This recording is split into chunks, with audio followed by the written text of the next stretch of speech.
بسم اللہ الرحمن الرحیم۔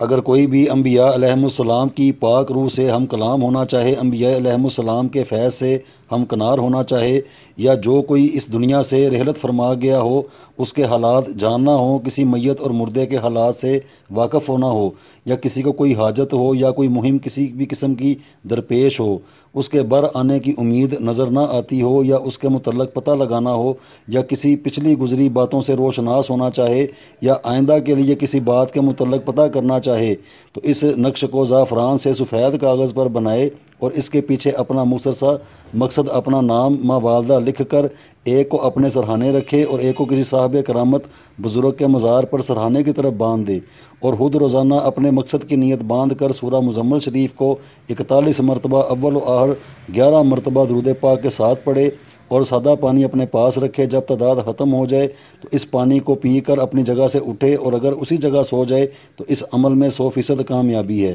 اگر وہاں سونے کی کوئی گنجائش نہ ہو تو عورت کے علاوہ علیحدہ کسی جگہ سورہ مزمل شریف کو پڑھتا ہوا سو جائے۔ جس مقصد کی نیت باندھے گا اسی کے متعلق مکمل آگاہی ہوگی۔